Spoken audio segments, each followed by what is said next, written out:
मुजफ्फरनगर जिले में समाजवादी पार्टी ने आगामी 14 अप्रैल को डॉक्टर भीमराव अंबेडकर की जयंती बड़े स्तर पर मनाने की तैयारी शुरू कर दी है।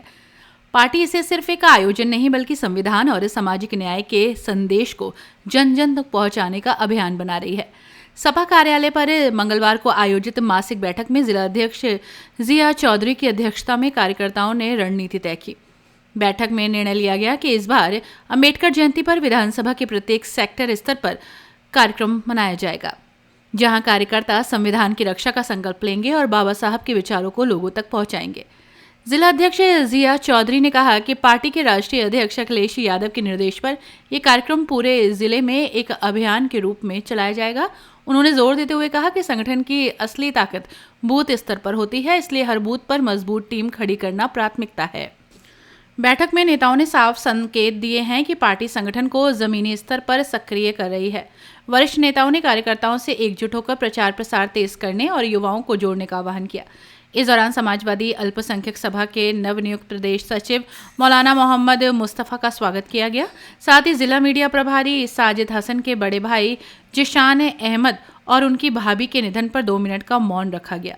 बैठक में जिले भर से आए पदाधिकारियों और कार्यकर्ताओं की मौजूदगी ने स्पष्ट कर दिया कि सपा आगामी कार्यक्रमों और चुनावी रणनीतियों को लेकर पूरी तरह सक्रिय हो चुकी है। विचार भी रखें और सुझाव भी दें और जिस तरह से कार्य पूरे हो उसके लिए पूरा अपना जी।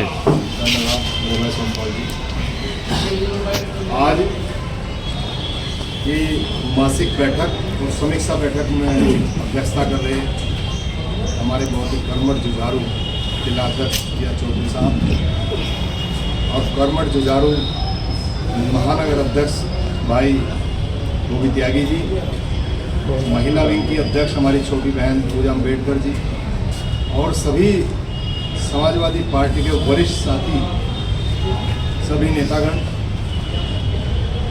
सामने उपस्थित सभी समाजवादी पार्टी के बहुत कर्मठ जुझारू साथियों, मातृशक्ति,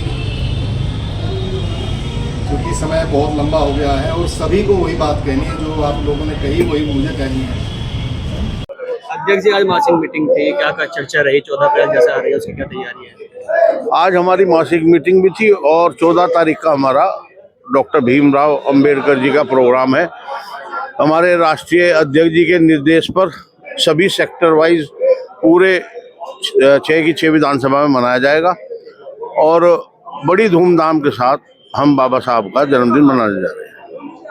और इसी उसमें आज हमने यहाँ पार्टी कार्यालय पर मासिक मीटिंग और मेन जो एजेंडा था वो हमारा 14 तारीख का था, उसी के बारे में सभी पदाधिकारियों को जानकारी दी भी है और उन्होंने एक संगठित योजना भी दी है जिससे वे उस पर काम करके और इस काम को अच्छी तरह फलीभूत करें। बीएलए का काम पूरा ना होने पर नाराजगी जताई गई है। बीएलए का काम नहीं, वहाँ से जिस कंपनी ने सर्वे किया उसने जो फोन किए वो लाल या नारंगी रंग के आते थे, तो वो लोग डर जाते थे कि ये फ्रॉड कॉल है। हो सकता है 10-5% गलत बन भी गए हों, नहीं भी फोन उठाए हों, कोई मजबूरी में भी हो सकता है, कोई गलत भी हो सकते हैं, लेकिन मेन जो कारण रहा वो यही रहा कि वो लाल रंग देख के उन्होंने सोचा फ्रॉड कॉल है, इसलिए उठाए नहीं गए और उन्होंने वो सत्यापित किए। आज जिन्होंने यही कह दिया भाई हम तो है ही नहीं बीएलए, तो उनकी तो रिकॉर्डिंग है उनके पास। चुनाव को लेकर किस तरह की तैयारी है?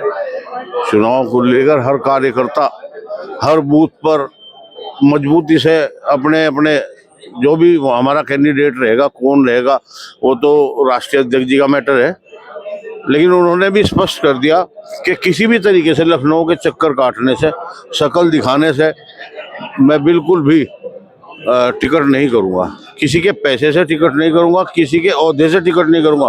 कोई खानदानी चुनाव लड़ता रहा है उसको भी मैं टिकट नहीं दूंगा। जो अपने बूथ पर अपनी विधानसभा में कार्य कर रहा है और आखिरी स्तर तक काम कर रहा है और उसकी जानकारी मेरी कंपनी करेगी, सर्वे करेंगे, मेरे आदमी करेंगे और उन्हीं को ही मैं चुनाव लड़ाने की कोशिश करूंगा। और 5 बिरादियों की उन्होंने प्राथमिकता भी दी है, वो आज आपने देखा भी होगा, चल भी रही है व्हाट्सएपों पे सब पे। तो वो नहीं है, वो सब पीडीए परिवार को जोड़ने का पूरा काम राष्ट्रीय अध्यक्ष जी कर रहे हैं और उसी आधार पर वो जो है चुनाव भी लड़ाएंगे, कैंडिडेट भी उसी आधार पर देंगे। ऐसी ही खबरों के लिए रॉयल बुलेटिन को सब्सक्राइब करें, लाइक करें और शेयर भी करें। साथ ही कमेंट में अपनी प्रतिक्रिया भी दें। हर खबर सबसे पहले और सबसे सटीक पाने के लिए रॉयल बुलेटिन के फेसबुक, इंस्टाग्राम और ट्विटर पेज भी फॉलो करें। रॉयल बुलेटिन की वेबसाइट और व्हाट्सएप ग्रुप से भी जुड़े और पाएं वो खबरें जो आपको कहीं और नहीं मिलेंगी।